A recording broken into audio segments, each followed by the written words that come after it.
we are out with the Honda Trail 125, and I have made even more progress. And in a second here, I'm going to roll in some footage of me actually installing these parts, but I've come to realize that me filming installing parts is just really tedious and just not great to watch. It's not good cinematically. I'm not the kind of guy that's going to have all the tools laid out really well and all that. I end up bringing all my tools out in like my hat, and they're all over the place, and screws are rolling everywhere, and I'm cursing and dropping things, and wrenches are slipping off of bolts and whatnot. It's not beautiful to watch. So I think you are better served if I install the parts, get it all completely done, and then just check in to show you what I have going on. Of course, there's a car just driving down the bicycle lane right now. What are you even doing, Tesla? Pay attention, brother. Yeah, I was like, is this guy about to hit me? But yeah, I think it's better for you and for me if I just completely install the parts, maybe film a little bit of stuff on a time lapse, but not anything crazy, and then tell you about what I did and tell you about the difficulties that I faced. Speaking of difficulties, this seat had a couple. This is the passenger seat. I am really, really, really stoked on it as a part, but the install is janky. I'm going to jump to this footage right now of me kind of talking about why that is janky. So I'm actually going to start with the foot pegs. They just clip right on there, and then you tighten down a couple different little Allen screws there. So seems pretty straightforward. Let's get those on, and then we'll attack the seat. This is probably going to be a little bit more difficult. All right, just like that, pegs are on. They function completely. This one had a little bit more paint on it, you could tell, because this was kind of harder to tighten down. Like the swing arm just had a thicker layer of paint on it, so I had to kind of really torque this one down to kind of chew through that top coat and get that on there good, but they flip up and down nicely. I may tighten that bolt so that just flips a little, so it's a little bit more difficult to flip, rather. This side is also done. Works the same. I put the screws up from the bottom simply because on this side it was fine to do it the other way. It was easy to reach there, but on this side it was hard to try to get a wrench down past the chain into that guy there. The chain guard, I would have had to take this off, which isn't super hard. There's only 2 bolts, so maybe I'll flip it around at some point. We'll see.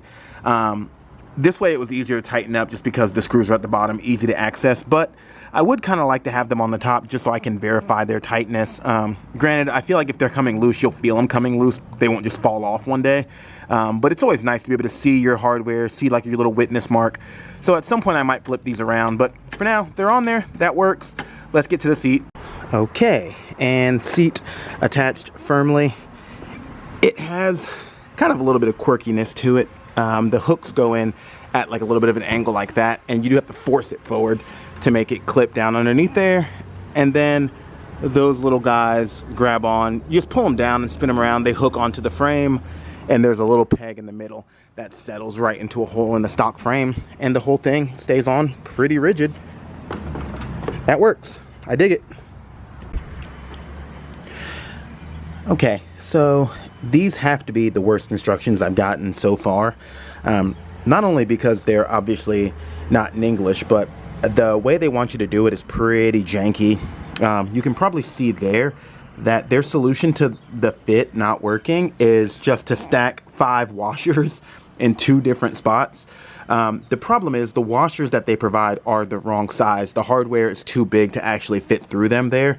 I don't know if that's in focus. The hardware is actually too big to fit through them there, which is a nightmare. But they include another spacer there, right there, that does fit here, but it's the wrong size. It is about 3 of these spacers when they want you to put 5 there. So completely wrong. When I was trying to tighten it down without the spacers just to see what would happen, I actually sheared the bolt and had to cut it out.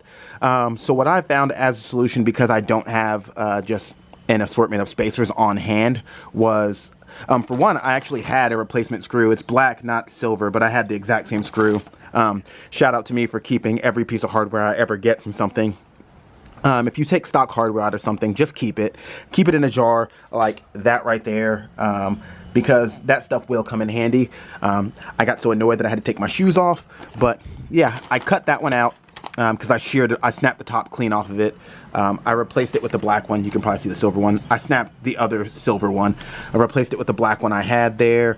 And then I ended up using the spacer from there, here, that worked. And then since that spacer was equal to 3 of the other spacers, I had the extra 6 spacers that I didn't use. So I stacked those behind there like they wanted me. All right, so I got it buttoned all up. Rack is pretty sturdy. I jumped around on it just to make sure it wasn't gonna pop off or anything. I do kind of wish I'd have put the spacer below there. It was just kind of a nightmare to feed in.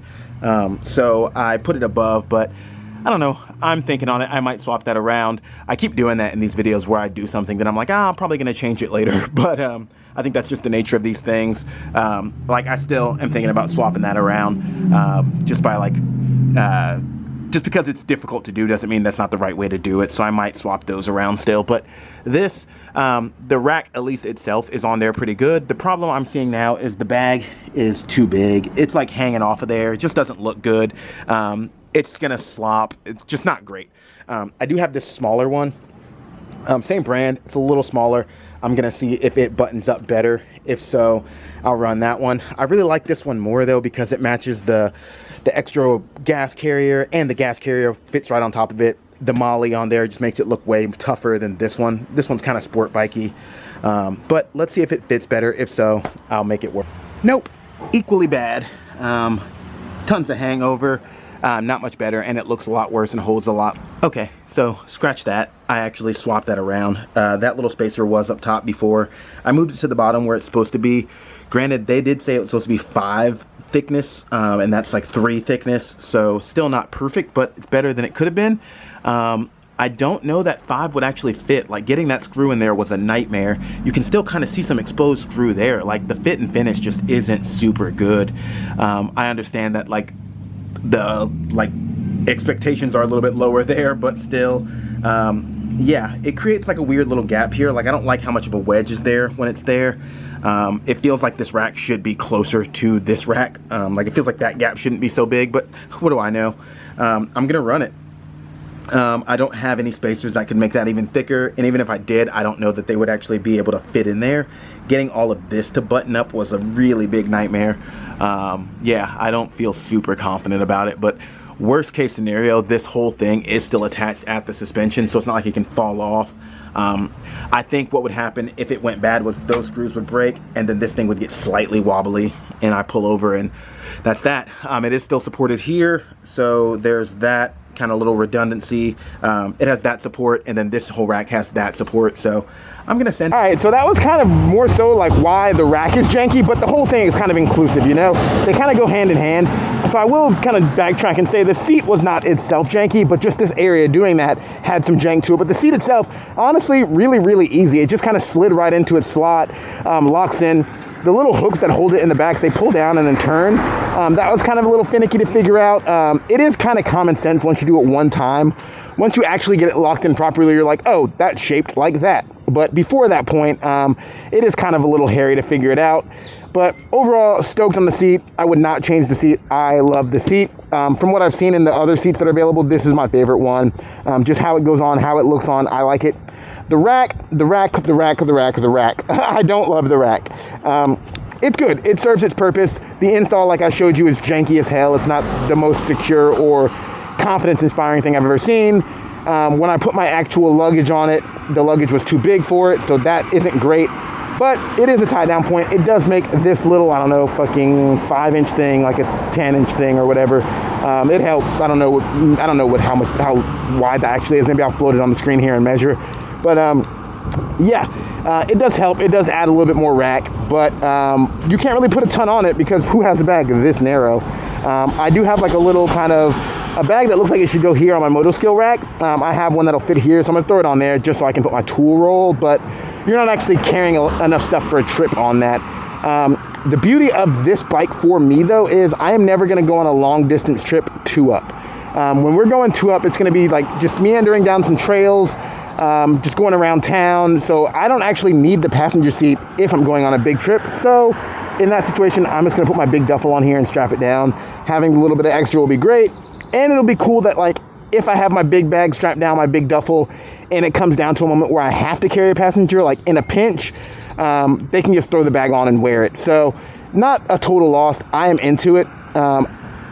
along with the seat and the rack, I obviously installed these pegs. They're great. I feel like I should have installed them the other way around, with the bolts aimed down instead of going up into it. That way, if the bolts back their way out or anything, I can kind of see them doing it. In this orientation, if the bolt backs its way out, it's just going to fall on the ground. Do I think they're going to back their way out? No. Am I nitpicking? Yes. But that is what it is. I installed it this way simply because to put the bolts in from the top, you'd have to remove the chain guard and push the chain out of the way just to get a wrench in there. And this way I could just do it without removing anything extra. So lazy me, did it. The passenger pegs are great. I have not actually tested any of this stuff out yet, so I'm hoping it does well with the passenger on it. Obviously, we're going to be down on power. Obviously, we're going to be down on suspension compliance, but it's okay. There is a little bit of preload adjustment here, it looks like. Actually, no, there's not. That's just fixed. Never mind. I jumped the gun there. No adjustment whatsoever. I do plan to upgrade the suspension, though, so eventually there will be adjustment. Eventually, it will be great. But this is kind of the bike as it sits right now. It is ready to hit the road, ready to go down some trails.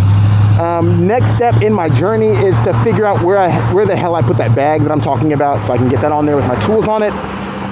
Get another bag on that little area so I can put my